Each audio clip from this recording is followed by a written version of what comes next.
میری بات مکمل ہو جائے گی اس کے بعد آپ کریں انشاءاللہ۔ ایک صاحب درود شریف پڑھ لیں جو آپ خطبے میں سنتے ہیں، اقضاہم علی، سب سے بہترین فیصلہ کرنے والے علی ہیں۔ اب وہ فیصلے آپ سنیں۔ حضرت عمر فاروق رضی اللہ تعالیٰ عنہ کے زمانہ خلافت میں ایک عورت نے زنا کیا، اور زنا کی سزا کیا ہے؟ رجم، یعنی پتھر مار مار کر اسے ہلاک کیا جائے، یہ سزا ہے۔ حضرت علی المرتضی رضی اللہ تعالیٰ عنہ نے فرمایا اس عورت کے سلسلے میں کہ اس عورت پر اس وقت تک یہ سزا جاری نہیں ہوگی جب تک اس بچے کی پیدائش نہیں ہو جاتی، اس لیے کہ قصور ماں نے کیا ہے، اس کے بیٹے نے، اس کی اولاد نے نہیں کیا۔ اور پھر جب بچے کی پیدائش ہو گئی، بچے کے پیدا ہونے کے بعد حضرت علی المرتضی نے فرمایا کہ جب تک اس بچے کا دودھ مکمل نہیں ہو جاتا اس وقت تک اس کی ماں کو سزا نہیں دی جا سکتی۔ اور جب بچے کا دودھ چھڑا دیا گیا، آپ نے فرمایا کہ جب تک یہ کوئی چیز کھانا نہ لگ جائے اور اسے اپنی دادی یا نانی یا کسی اور عورت سے انسیت پیدا نہ ہو جائے اس وقت تک سزا نہیں دی جا سکتی۔ عمر فاروق رضی اللہ تعالیٰ عنہ نے حضرت علی المرتضی کے اسی فیصلے کے مطابق فیصلہ کیا، اور جب بچہ بڑا ہو گیا، کھانے کے قابل ہو گیا، اس کے بعد اس کی ماں کو زنا کی سزا دی گئی ہے۔ تو فیصلہ کس نے کیا ہے؟ علی المرتضی رضی اللہ تعالیٰ عنہ نے فرمایا ہے۔ اسی طرح ایک عورت حضرت علی المرتضی رضی اللہ تعالیٰ عنہ کی خدمت میں آئی کہ میرے بھائی کا انتقال ہوا ہے، میرے بھائی نے 600 درہم چھوڑے ہیں، لیکن میرے بھائیوں نے مجھے صرف 1 درہم دیا ہے اور باقی 599 خود رکھ لیے ہیں، مجھ پر ظلم کیا گیا ہے۔ حضرت علی المرتضی رضی اللہ تعالیٰ عنہ نے فرمایا کہ جو تمہارا بھائی اس دنیا سے رخصت ہوا ہے اس کی بیوی بھی زندہ ہے؟ جی ہاں۔ اس کی ماں بھی زندہ ہے؟ جی ہاں۔ اس کی لڑکیاں بھی ہیں؟ جی ہاں۔ اس کے 12 بھائی بھی ہیں؟ جی ہاں۔ اس کی ایک بہن بھی ہے؟ جی۔ آپ نے فرمایا کہ فیصلہ بالکل صحیح ہوا ہے، ان 600 درہموں میں تیرے حصے میں درہم ایک ہی آتا ہے۔ اور پھر آپ نے اس کی آگے تفصیل بیان فرمائی کہ جس آدمی کا انتقال ہو جائے اور اس کے لڑکے نہ ہوں، صرف لڑکیاں ہوں، 2 یا 2 سے زیادہ، تو انہیں مال کا 2/3 ملتا ہے۔ تو اس طرح 600 درہم چھوڑے ہیں، 2/3 بنتا ہے 400 ان دونوں لڑکیوں پہ آگے، باقی بچے 200۔ ماں کا حصہ ہے چھٹا، امہ السدس، ماں کا چھٹا حصہ ہے، تو 600 میں سے 100 روپے کس کے حصے میں آئیں گے؟ چھٹا حصہ ماں کے حصے میں۔ اب بچی بیوی کا اگر اولاد ہے شوہر کے، تو بیوی کا کتنا حصہ ہے؟ 8واں حصہ، تو 600 کا 8واں حصہ بنتا ہے 75 روپے، تو 575 چلے گئے۔ اب بچے کتنے؟ 25۔ فرمایا کہ 12 بھائی ہیں، 1 بہن ہے، بھائی کو ڈبل ملتا ہے، بہن کو آدھا ملتا ہے، 12 بھائیوں کو ڈبل 24 مل گئے، اور 1 بچا وہ تیرے حصے میں آ گیا۔ تو بغیر اس کے گھر کا نقشہ بیان کر دیا علی المرتضی نے کہ یہ صورت ہے، یہ ہے علی المرتضی رضی اللہ تعالیٰ عنہ کی حیثیت، اور یہ ہے نبی علیہ السلام کا فرمان اقضاہم علی۔ اسی طرح حضرت علی المرتضی رضی اللہ تعالیٰ عنہ کے پاس 3 آدمی آئے، اور انہوں نے آ کر کہا کہ ہم نے تجارت کی، تجارت میں ہمیں نفع ہوا ہے، اور نفع میں 17 اونٹ آئے ہیں۔ کتنے؟ 17 اونٹ۔ سن رہے ہیں؟ سمجھ میں نہیں آئے گا اگر بیداری نہیں ہوگی، حساب کتاب کا معاملہ ہے۔ کتنے حصے میں آئے؟ 17 اونٹ۔ اب حضرت علی کیا فرماتے ہیں جب آپ سے سوال کیا گیا کہ حصے کس اعتبار سے ہیں؟ ایک نے بتایا کہ میرا حصہ آدھا ہے، ایک نے کہا کہ میرا حصہ 1/3 ہے، ایک نے کہا کہ میرا حصہ 9واں حصہ ہے۔ تو ہمارے درمیان آپ فیصلہ اس طرح کریں کہ اونٹ بھی تقسیم ہو جائیں اور کوئی اونٹ کٹے بھی نہیں اور اسے بیچنا بھی نہ پڑے، اس طرح فیصلہ کریں۔ اب آپ کس طرح کریں گے؟ جس آدمی کا حصہ ہے آدھا، 17 اونٹ ہے تو اس کے حصے میں کتنے آئیں گے؟ 8.5۔ اب اونٹ کاٹنا پڑتا ہے۔ دوسرے کا حصہ کتنا ہے؟ 1/3 حصہ، اس کے حصے میں کتنے آتے ہیں؟ 5.25 کے قریب۔ اب اونٹ کاٹنا پڑتا ہے۔ تیسرے کا حصہ ہے 9واں حصہ، 9واں حصے میں کتنا آتا ہے؟ 2.25 کے قریب۔ 17 ہے تو 2.25 اب بھی اونٹ کٹتا ہے۔ اب آپ کس طرح فیصلہ کریں گے؟ کوئی ہے؟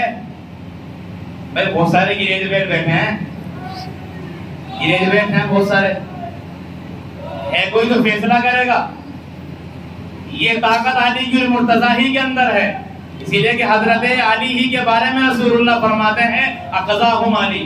حضرت علی کی المرتضیٰ رضی اللہ تعالیٰ عنہ نے فیصلہ کیا کہ 17 اونٹ کھڑے کر دیے جائیں۔ اب 17 لگا دیے گئے۔ آپ نے فرمایا کہ بیت المال سے ایک اونٹ اور کھڑا کر دیا جائے۔ کتنے ہو گئے؟ 18۔ کتنے ہوئے؟ 18۔ اب آپ نے فرمایا کہ جس آدمی کا آدھا حصہ ہے تجارت میں، یہ 18 اونٹ ہے، کتنے حصے میں آگے؟ آدھے حصے والے کے 9 آگے 9۔ ایک آدمی کا حصہ ہے 1/3 حصہ، اب 1/2 حصے والے کے حصے میں کتنے آگے؟ 18 میں سے 6، کتنے ہو گئے؟ 15۔ کتنے ہو گئے؟ 15۔ کتنے بجے؟ 3۔ ایک آدمی کا حصہ کتنا ہے؟ 9واں حصہ۔ اب جس کا 9واں حصہ ہے 18 میں سے 9واں حصہ کتنے ہے اس کے حصے میں؟ 2۔ اب آپ نے بتایا 1 بچ گیا، اسے بیت المال میں جمع کر دو۔ سمجھ گئے؟ یہ کون کر رہا ہے فیصلے؟ کہاں بتایا گیا؟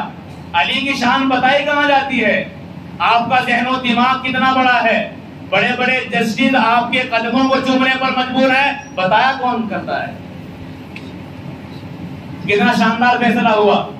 جو بیت المال والا اونٹ تھا اسے ان کے حصے میں نہیں دیا، وہ جہاں تھا وہیں کھڑا کر دیا اور سب میں تقسیم کر دیا گیا۔ حضرت علی المرتضیٰ رضی اللہ تعالی عنہ کے پاس 2 آدمی آئے، بیدار ہیں؟ 2 آدمی اپنا مقدمہ رکھا کہ ہم 2 موجود تھے، ہم کھانا کھانے کے لیے بیٹھے، لیکن تیسرا آدمی کھانے میں ہمارے ساتھ شریک ہو گیا، تینوں نے مل کر کھا لیا۔ اب جو تیسرا آدمی ہمارے ساتھ شریک ہوا ہے اس نے ہمیں 8 درہم دیے ہیں۔ اب جو روٹی تھی ان دونوں کی، ایک کی تھی 5 روٹی اور ایک کی روٹی تھی 3۔ اب جس کی روٹی 3 تھی وہ کہہ رہا ہے کہ آدھے آدھے کرو، 4 مجھے دو 4 تم رکھو۔ جس کی روٹی 5 ہے وہ کہہ رہا ہے کہ 5 میں رکھوں گا، روٹی میری 5 ہے، تیری روٹی 3 ہے، تجھے 3 دوں گا۔ اب فیصلہ کہاں پہنچا؟ حضرت علی کی عدالت میں۔ حضرت علی المرتضیٰ رضی اللہ تعالیٰ نے فرمایا کہ جو فیصلہ ہو رہا ہے وہ مان لے اس 3 والے سے، اگر فیصلہ میں کروں گا تو یہ مشکل پڑ جائے گی۔ لیکن وہ نہیں مانا کہ نہیں مجھے آپ ہی کا فیصلہ چاہیے، میں اس کے فیصلے پر راضی نہیں ہوں، آدھا ہو 4 اسے دیے جائیں 4 مجھے۔ آپ نے فرمایا کہ ایسا نہیں ہے، 5 روٹی اس کی ہے، 3 روٹی تیری ہے، تو روٹی کل کتنی بنی؟ 8۔ جاگ کر کے سنیں، روٹی کتنی ہو گئی؟ 8 روٹی، اور کھانے والے کتنے ہیں؟ 3 آدمی، تو ہر روٹی 3 آدمی نے کھائی ہے۔ جب کھانے والے 3 ہیں، ایک روٹی 3 نے، دوسری 3 نے، تو وہ 8 کی 8 روٹی کتنا نے کھائی؟ 3 آدمیوں نے، تو ہر روٹی کے کتنے حصے بنیں گے؟ 3۔ تو جب 8 روٹیوں کو 3 جگہ ہم نے تقسیم کیا، اس کے 3 ٹکڑے کیے، تو ٹکڑے کتنے بن گئے؟ 24۔ جب 8 کو ہم گنا کریں گے تو کتنے بنیں گے؟ 24 حصے بن گئے، اور کھانے والے کتنے ہیں؟ 3 آدمی۔ تو آپ نے فرمایا کہ ان 24 ٹکڑوں میں سے تم تینوں نے 8 ٹکڑے کھائے ہیں، 8 اس نے، 8 تو نے، اور 8 اس مسافر نے، 8 کھا لیے۔ اب آپ نے فرمایا کہ دیکھو تیری روٹی ہیں 3 روٹیوں کے ٹکڑے بنے 9، 8 تو نے خود کھائے، 1 اس نے کھایا، 1 درہم تیرا حصے میں آئے گا۔ روٹی اس کی ہے 5، ٹکڑے کتنے بنے؟ 15، 8 اس نے کھا لیے اور 7 مسافر نے کھائے، تو 7 اس کے حصے میں آئیں گے، 1 تیرے حصے میں آئے گا۔ اب وہ کہتا ہے کہ مجھے پہلا فیصلہ منظور ہے، مجھے 3 دلوا دیجیے۔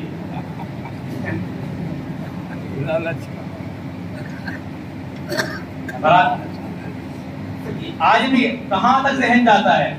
بڑے بڑے گریجویٹ، بڑے بڑے جج، وہ کہاں سے سیکھتے ہیں؟ اسلام سے۔ بڑے بڑے سائنسداں کس کی مدد لیتے ہیں؟ مسلمانوں کی، قرآن کی، احادیث کی۔ حضرت علی رضی اللہ تعالیٰ عنہ سے ایک سوال کیا گیا، برحال میں یہ بعد میں عرض کروں گا، ابھی چھوڑ رہا ہوں اسے، آپ مجھے بعد میں یاد دلوا دینا کیا سوال کیا گیا۔ اس سے پہلے میں دوسری بات بتا رہا ہوں۔ ایک لڑکے کو قتل کرنے کے لیے لے جایا جا رہا ہے، سزا ہے اس کی قتل۔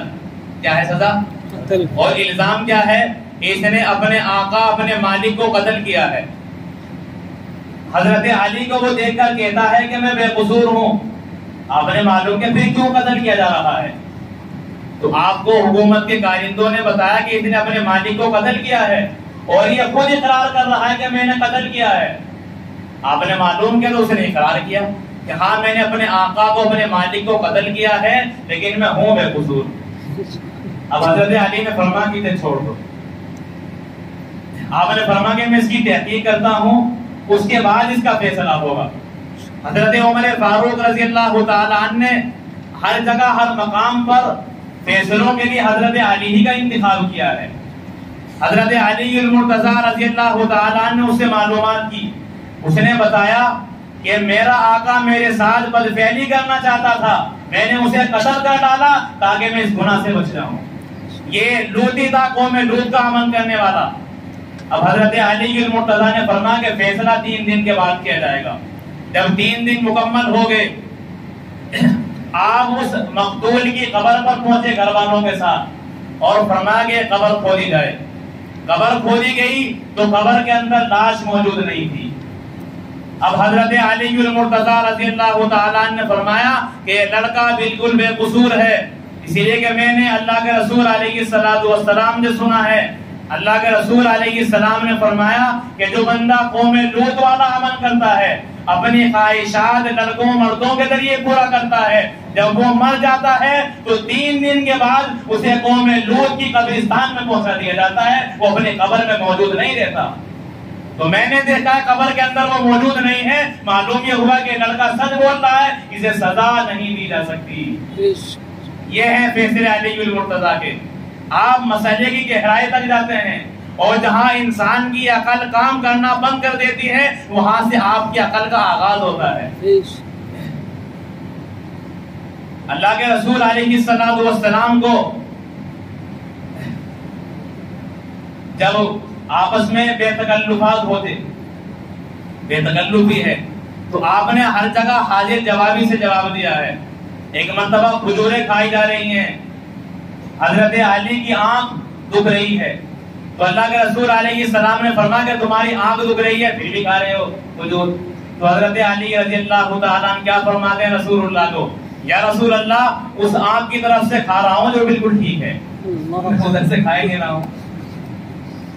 آپ کا ذہن بڑا اعلیٰ درجے کا ہے، جواب آپ کے ایسے ہوتے ہیں کہ سامنے والا ساکت ہو جاتا ہے۔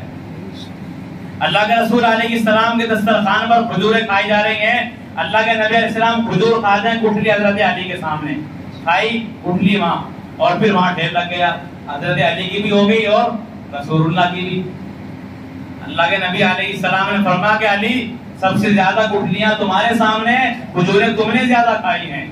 حضرت علی نے فرمایا کہ کھجوریں تو آپ نے بھی کھائی ہیں، لیکن فرق یہ ہے کہ میں نے گٹھلی بچا کر کھائی ہے، آپ نے گٹھلیوں سمیت کھائی ہے، اس لیے کہ آپ کے پاس تو ایک بھی گٹھلی نہیں ہے۔ تو حاضر جوابی بڑا اعلیٰ درجے کی ہے حضرت علی کی۔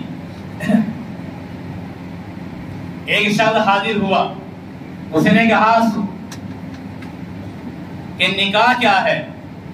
نکاح شادی، نکاح کیا ہے؟ تو حضرت علی نے فرمایا لزوم المہر، مہر کا لازم ہو جانا۔ اس نے سوال کیا ثم ماذا، پھر کیا ہے؟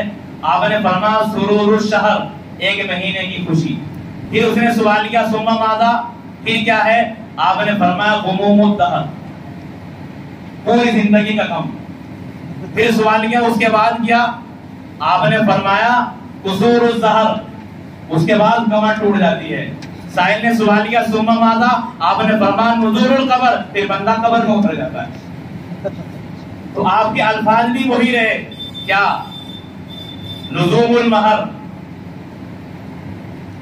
سمجھ گئے، سرور الشہر اور غموم الدہر، اسی طرح قصور الظہر اور نزول القبر.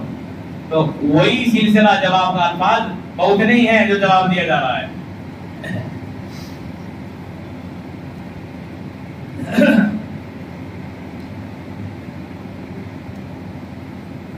ایک لڑکے پر الزام لگا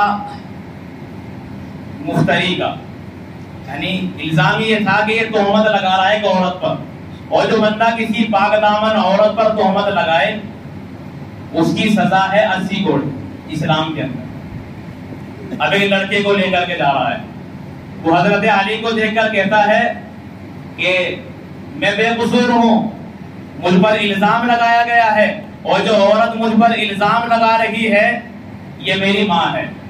عجیب معاملہ ہے، ماں کہہ رہی ہے کہ مجھ پر الزام کیا تھا کہ وہ لڑکا اس عورت کو اپنی ماں کہہ رہا تھا، اور لڑکی وہ عورت اور اس کے بھائی کہہ رہے تھے کہ ہماری بہن کی شادی بھی نہیں ہوئی. اب الزام ہو گیا کہ نہیں؟ اس عورت کے شادی نہ ہوئی ہو، نکاح نہ ہوا ہو، کوئی کہہ دے کہ یہ میری ماں ہے تو اس پر الزام تو ہو جائے گا. اب حضرت علی المرتضی رضی اللہ تعالیٰ عنہ کے سامنے کیس آیا کہ لڑکا کیا کہہ رہا ہے، ماں ہے، اور وہ لڑکی کیا کہہ رہی ہے کہ ابھی شادی بھی نہیں ہوئی. تو اس الزام میں کہ یہ عورت پر تہمت لگا رہا ہے اسے سزا کے لیے لے جایا جا رہا ہے. حضرت علی المرتضی رضی اللہ تعالیٰ عنہ سے جب وہ التجا کرتا ہے تو آپ فرماتے ہیں کہ ابھی ٹھہر جاؤ، میں تفتیش کرتا ہوں. چنانچہ آپ مسجد کے اندر پہنچے اور پھر آپ نے دونوں سے لکھوایا، لڑکے سے بھی اور لڑکی سے بھی، کہ یہ لکھو کہ جو علی کا فیصلہ ہوگا ہمیں وہ منظور ہوگا. اب دونوں نے لکھ دیا کہ جو بھی آپ کا فیصلہ ہمیں منظور ہے. تو حضرت علی المرتضی رضی اللہ تعالیٰ عنہ نے فرمایا کہ میں 500 درہم مہر میں اس عورت کا نکاح اس لڑکے کے ساتھ کرتا ہوں، اور عورت کا ہاتھ اس لڑکے کے ہاتھ میں تھما دیا. جب وکیل بنا دیے دونوں نے، اب اس عورت نے چیخ ماری کہ ماں کا نکاح بیٹے کے ساتھ کیسے ہو سکتا ہے. حضرت علی فرماتے کہ میں سمجھ گیا تھا کہ اس کے علاوہ اس کا فیصلہ اور طریقے سے نہیں ہو سکتا. اب کڑی خود کو خود بھول گئی کہ معاملہ کیا ہے. اب وہ خود اقرار کرے کہ میرا بیٹا ہے اور ماں بیٹے کا نکاح نہیں ہو سکتا. اب کیا معاملہ سامنے آیا، اس لڑکے کا باپ اس دنیا سے جا چکا ہے اور اس نے مال بہت زیادہ چھوڑا ہے. یہ عورت دوسری جگہ نکاح کرنا چاہتی ہے تو اس کے بھائی کہتے کہ ہم اسی جگہ پر جہاں تو چاہیے تیرا نکاح کریں گے، تیری شادی ہوگی، لیکن اس لڑکے کا انکار کر دے تاکہ وہ مال ہمارے قبضے میں آ جائے. یہ تھا سارا معاملہ لڑکے پر الزام لگانے کا. لیکن حضرت علی مرتضی سمجھ گئے کہ کچھ نہ کچھ معاملہ تو ہے، ایسے ہی کوئی اپنی ماں کسی کو نہیں بنا لیتا. تو آپ کی فراست ایمانی تھی کہ آپ کہاں تک پہنچے، اور پھر آپ نے اس طریقے سے فیصلہ کیا کہ حقیقت بالکل آشکارا ہو کر کے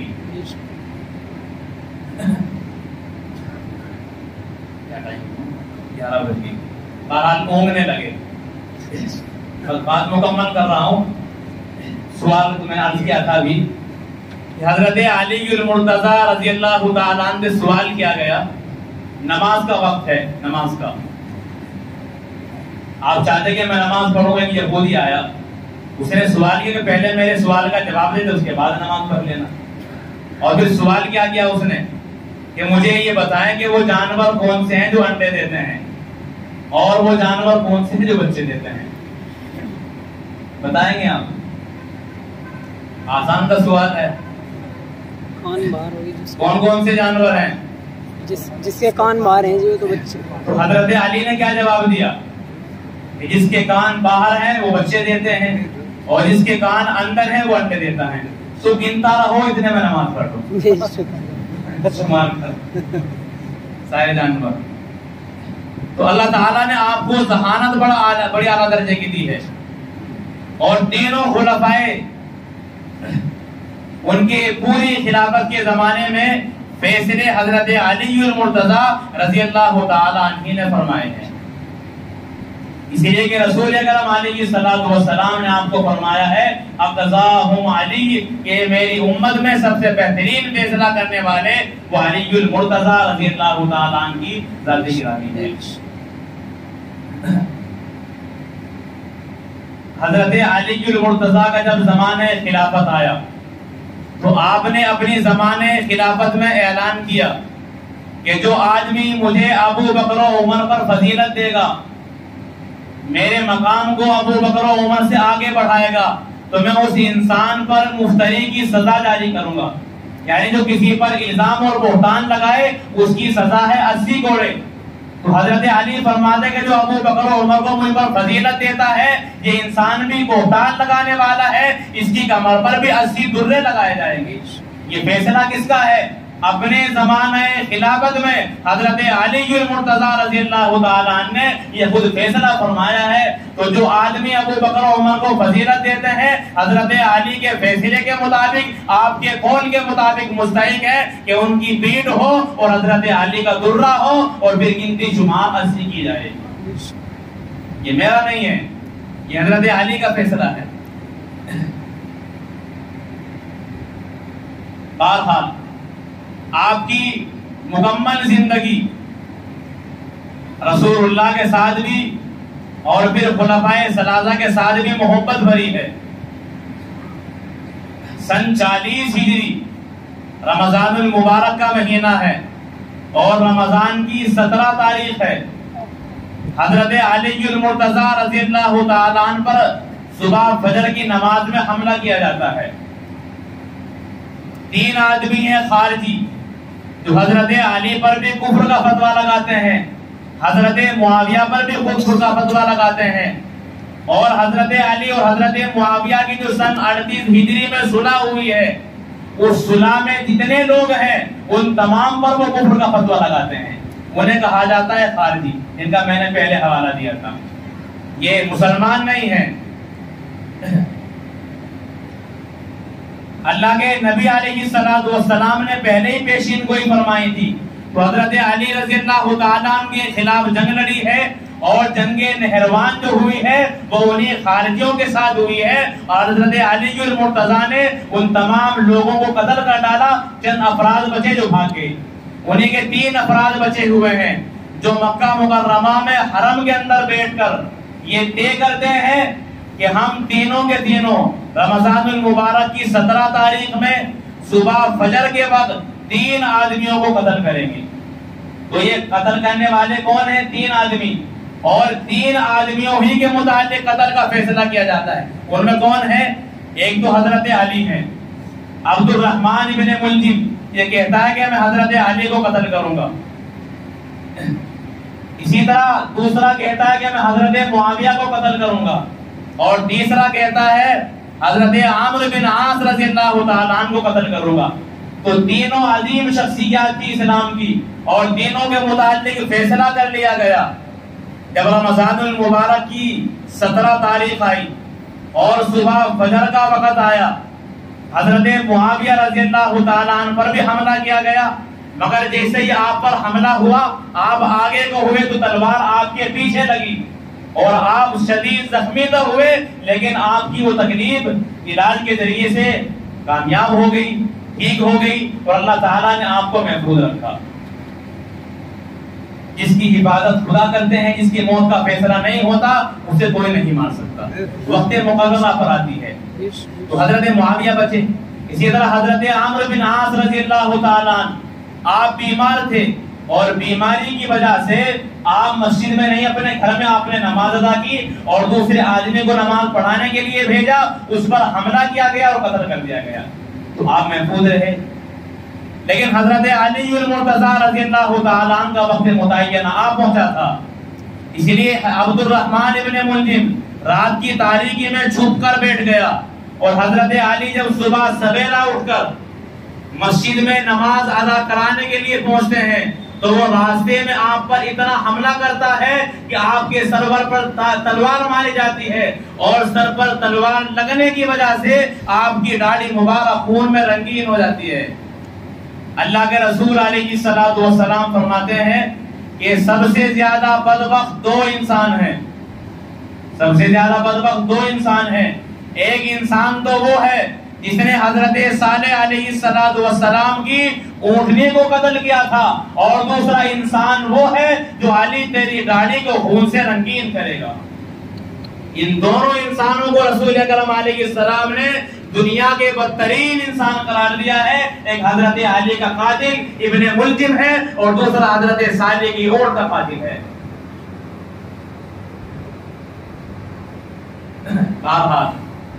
اب حضرت علی المرتضی رضی اللہ تعالی عنہ شدید زخمی ہو جاتے ہیں.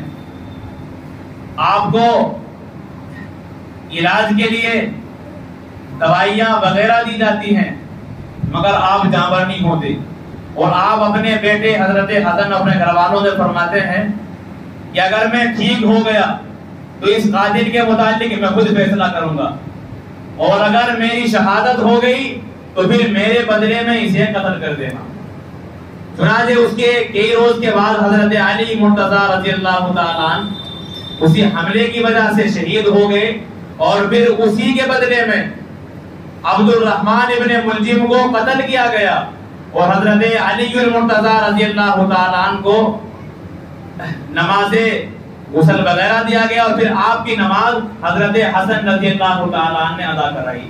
آپ کی قبر کے سلسلے میں اقوال مختلف ہیں کہ قصر امارت میں جو امارت تھا, جو محل تھا, آپ کے الفاظ میں سمجھ لیجیے, حکومت کا جو منتخب طریقے سے عمارت ہوتی ہے, اس قصر عمارت میں آپ کو دفن کیا گیا.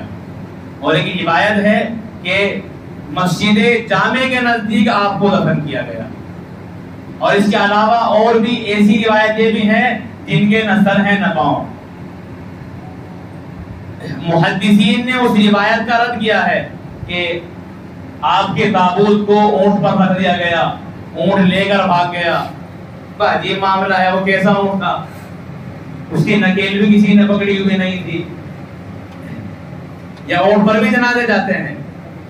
تو اس روایت کا محدثین نے بالکل رد کیا ہے. تو اصل معاملہ یہ کہ ہمارے سامنے ساری روایتیں نہیں ہوتی. تو مسجد جامع کی بھی روایت ہے, اور قصر عمارت کی بھی روایت ہے, اس کے علاوہ اور بھی روایتیں ہیں, لیکن مضبوط روایت قصر عمارت کی ہے. اس کی وجہ کیا ہے کہ خدشہ یہ تھا کہ اگر آپ کو عام قبرستان میں دفن کیا جائے گا تو یہ جو خارجی لوگ ہیں کہیں آپ کی قبر کی توہین نہ کر دیں, اسی لیے آپ کو محفوظ طریقے سے دفن کیا گیا ہے. اور جو نجف وغیرہ میں آپ کی قبر بتائی جاتی ہے اس کا ثبوت کسی کے پاس نہیں ہے. تو حضرت حسن رضی اللہ تعالی عنہ نے آپ کی نماز جنازہ پڑھائی. جب حضرت علی المرتضی کا آخر وقت تھا تو آپ سے سوال کیا گیا کہ کیا ہم آپ کے بعد آپ کے بیٹے حضرت حسن کو خلیفہ بنا لیں؟ تو آپ نے فرمایا کہ نہ میں تمہیں وصیت کرتا ہوں نہ منع کرتا ہوں, یعنی تمہیں خود اختیار ہے, جیسا چاہو کر لینا. تو حضرت علی المرتضی نے اپنے بعد کسی کا انتخاب نہیں کیا, اور پھر آپ نے فرمایا کہ اللہ کے رسول علیہ السلام جب اس دنیا سے رخصت ہوئے ہیں تو آپ نے اپنے بعد کسی کو اپنا نامزد نہیں کیا تھا, اسی لیے میں بھی کسی کو اپنے بعد نامزد نہیں کرتا. تو لیکن آپ کی وفات کے بعد, آپ کی شہادت کے بعد لوگوں نے حضرت حسن رضی اللہ تعالیٰ عنہ کے ہاتھ پر بیعت کی, اور پھر 6 مہینے تک حضرت حسن رضی اللہ تعالیٰ عنہ نے خلافت کے فرائض انجام دیے. 6 مہینے کے بعد حضرت حسن رضی اللہ تعالیٰ عنہ نے خلافت وہ حضرت امیر معاویہ کے حوالے کر دی, اور پھر حضرت حسن نے بھی, آپ کے بھائی حضرت حسین نے بھی حضرت امیر معاویہ کو منبر پر بٹھا کر اور آپ کے ہاتھ میں ہاتھ دے کر کل خلافت حضرت معاویہ رضی اللہ تعالیٰ عنہ کے حوالے فرما دیا. تو اس طریقے سے حضرت معاویہ رضی اللہ تعالیٰ عنہ کی پھر مکمل خلافت رہی 20 سال, اور پھر اسی پورے 20 سالہ زمانے میں بڑے بڑے وظائف 10-10 لاکھ درہم 2-2 لاکھ درہم حضرت حسن و حسین رضی اللہ تعالیٰ عنہما کو حضرت معاویہ رضی اللہ تعالیٰ عنہ کی جانب سے ملتے رہے. اسی طرح حضرت عبداللہ ابن عباس, حضرت علی کے بھائی حضرت عقیل, ان تمام کو 1-1 لاکھ اور 2-2 لاکھ اور اس سے زیادہ تعداد میں بھی وظیفے متعین کیے حضرت معاویہ رضی اللہ تعالیٰ عنہ نے, اور پھر مکمل اتفاق و اتحاد کے ساتھ یہ تمام کے تمام لوگ رہے, اور حضرت معاویہ کی خلافت پھر مکمل 20 سال چلتی رہی. اللہ کے نبی علیہ السلام فرماتے ہیں کہ جو سب سے پہلا لشکر سمندر میں جہاد کرے گا، سمندر میں سب سے پہلا لشکر جو جہاد کرنے والا ہے، یغزون فی البحر اوجبوا، اس نے اپنے لیے جنت کو واجب کر لیا ہے. یہ رسول اللہ کی حدیث ہے. اب سب سے پہلا لشکر جس نے سمندر میں جہاد کیا، اس لشکر کے سپہ سالار حضرت معاویہ رضی اللہ تعالیٰ عنہ ہے. تو اس حدیث کی وجہ سے آپ کا جنت میں جانا بالکل ثابت ہے، اور رسول اللہ کی اس حدیث کی وجہ سے صرف ثابت نہیں بلکہ جنت آپ کے لیے واجب ہو گئی ہے، یعنی آپ جنت سے جدا نہیں ہو سکتے. تو رسول اللہ نے اپنے اس صحابی کے لیے جنت کے وجوب کا اعلان کیا ہے. اسی لیے حضرت حسن کیا فرماتے ہیں؟ حضرت حسن فرماتے ہیں کہ دنیا و ما فیہا سے بہتر میرے لیے حضرت معاویہ رضی اللہ تعالیٰ عنہ ہے. اللہ اکبر، زندہ باد.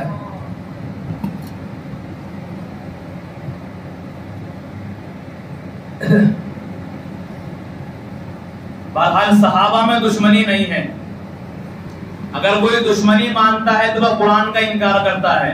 قرآن میں اللہ فرماتے ہیں والذین معہ اشداء علی الکفار، کہ جو آپ کے صحابہ ہیں محمد رسول اللہ وہ کفار کے مقابلے میں سخت ہیں، رحماء بینہم، اور آپس میں وہ رحم دل ہیں. اب قرآن نے بالکل اعلان کر دیا، قرآن کہتا ہے کہ وہ آپس میں رحم دل ہیں. اب اگر کوئی بندہ دشمنی مانتا ہے تو وہ قرآن کی اس آیت کا انکار کرنے والا ہے. اسی لیے کسی بھی صحابی کے تعلق سے اپنے دل میں بغض نہ رکھیں. اللہ کے رسول علیہ السلام فرماتے ہیں کہ جو بندہ میرے صحابہ سے بغض رکھتا ہے تو وہ میرے بغض کی وجہ سے رکھتا ہے، اور جو آدمی میرے صحابہ کو تکلیف دیتا ہے اس نے مجھے تکلیف دی. جس نے میرے صحابہ سے دشمنی کی اس نے مجھ سے دشمنی کی. ومن آذاہم فقد آذانی ومن آذانی فقد آذى اللہ، یہ رسول اکرم علیہ السلام کی حدیث ہے. اور اللہ کیا فرماتے ہیں؟ رضی اللہ عنہم ورضوا عنہ، کہ آپ کے تمام صحابہ سے اللہ تعالیٰ راضی ہیں اور اللہ تعالیٰ سے آپ کے تمام صحابہ راضی ہیں. اب اللہ تو کہے کہ میں راضی ہوں نبی کے تمام صحابہ سے. اب جو بندہ کہے گا کہ میں فلاں صحابی سے ناراض ہوں تو وہ بندہ اللہ تعالیٰ کے مقابلے پر آنے والا ہے. اللہ تو رضا کا اعلان کرے کہ میں راضی ہوں، اور وہ بندہ اللہ کی رضا کو ٹھکرا کر اپنے ناراضگی کا اعلان کرے تو اس کا مقابلہ صحابہ سے نہیں، مقابلہ اللہ کے ساتھ ہو جاتا ہے. اسی لیے اپنے ایمان کی حفاظت کریں، اپنے دلوں میں کسی صحابی کا بغض اور عداوت نہ رکھیں، اور جس صحابی کا جو مقام و مرتبہ ہے اس کو اس کے مقام سے نہ بڑھائیں نہ گھٹائیں. اسی لیے کہ یہ عقیدے کا مسئلہ ہے. اگر عمل میں کوتاہی پائی گئی تو انسان کو پھر بھی جنت مل جائے گی، اور اگر عقیدہ خراب ہوا پھر کبھی جنت میں جانا میسر نہیں ہو سکتا. اس لیے ہر صحابی کی طرف سے ہمارا دل مکمل طریقے سے صاف ہونا چاہیے، ورنہ دنیا اور آخرت ہماری برباد ہو جائے گی. اللہ کیا فرماتے ہیں؟ یوم لا یخزی اللہ النبی والذین آمنوا معہ، اللہ فرماتے قیامت کے دن ہے نبی اللہ تعالیٰ آپ کو رسوا نہیں کریں گے، والذین معہ، اور جو آپ کے ساتھ ایمان لانے والے آپ کے صحابہ ہیں آپ کی طرح انہیں بھی رسوا نہیں کیا جائے گا. یہ قرآن کا اعلان ہے. جس طرح نبی کے لیے اللہ نے اعلان کیا کہ آپ کو رسوا نہیں کیا جائے گا، اسی طرح آپ کے صحابہ کے لیے اعلان کیا کہ آپ کے صحابہ کو رسوا نہیں کیا جائے گا. تو یہ مکمل آیات ہیں قرآن کریم کی، اور قریب 700 سے زیادہ آیتیں ہیں جو اللہ تعالیٰ نے صحابہ کی عظمت میں بیان فرمائی ہیں. 700 سے زیادہ آیات ہیں. اور اللہ کیا فرماتے ہیں؟ ان اللہ یدافع عن الذین آمنوا، کہ جو نبی کے ساتھ ایمان لانے والے لوگ ہیں ان کا دفاع کرنے والے اللہ تبارک و تعالی خود ہیں. اور خود اللہ کیا فرماتے ہیں؟ اولئک اعظم درجۃ من الذین انفقوا من بعد وقاتلوا وکلا وعد اللہ الحسنى. اللہ فرماتے ہیں کہ جو مقام ان لوگوں کا ہے جو فتح مکہ سے پہلے ایمان لائے، ان کا مقام جو بعد میں ایمان لائے ہے وہ کم درجے کا ہے. تو پہلے ایمان لانے والوں کا مقام بڑا ہے اور فتح مکہ کے بعد ایمان لانے والوں کا درجہ وہ کم ہے. لیکن ساتھ ساتھ اللہ کیا فرماتے ہیں؟ کُلًّا وعد اللہ الحسنى، اللہ تعالیٰ نے جنت کا وعدہ سب سے فرمایا ہے، چاہے وہ فتح مکہ سے پہلے اسلام قبول کریں اور چاہے فتح مکہ کے بعد اسلام قبول کریں. اس لیے اس آدمی کا ایمان پر خاتمہ بڑا دشوار ہے جو آدمی صحابہ سے بغض رکھتا ہے، چاہے وہ کوئی بھی صحابی ہو، چاہے حضرت علی ہو یا حضرت حسن حسین ہو یا حضرت فاطمہ ہو یا حضرت معاویہ ہو یا حضرت سفیان ہو یا اللہ کے نبی کا کوئی بھی صحابی ہو، کسی سے بغض رکھنا اپنے ایمان کو خطرے میں ڈالنا اور اپنی آخرت کو برباد کرنے کے مترادف ہے۔ یہ آیات ہیں قرآن کریم کی، قرآن نے خود ان کی عظمتیں بیان فرمائی ہیں۔ جن کے دلوں میں بغض ہوتا ہے وہ صحابہ کی عظمت کو برداشت نہیں کرتے، وہ صحابہ کی عظمت قرآن کی آیتیں ان کے کانوں میں داخل ہو جائے اسے برداشت نہیں کرتے اور بھاگنے پر مجبور ہو جاتے ہیں۔ اس لیے آپ اپنا عقیدہ درست کریں اور کسی انسان کے چکر میں آ کر کسی کی جھوٹی، غریب اور بدترین اور موضوع روایتیں سن کر اپنے ایمان کو خطرے میں نہ ڈالیں اور اپنے ایمان کی مکمل حفاظت کے ساتھ نیک اعمال کرتے رہیں۔ اللہ تعالیٰ مکمل طریقے پر حفاظت فرمائے۔ نعرہ تکبیر، اللہ اکبر، نعرہ تکبیر، اللہ اکبر، عظمت صحابہ زندہ باد، عظمت صحابہ زندہ باد، علماء دیوبند زندہ باد۔ عظمت صحابہ پہ انشاءاللہ پروگرام ہوں گے بعد میں۔ تو مہینے کا جو انگریزی مہینہ ہوتا ہے شمسی مہینہ،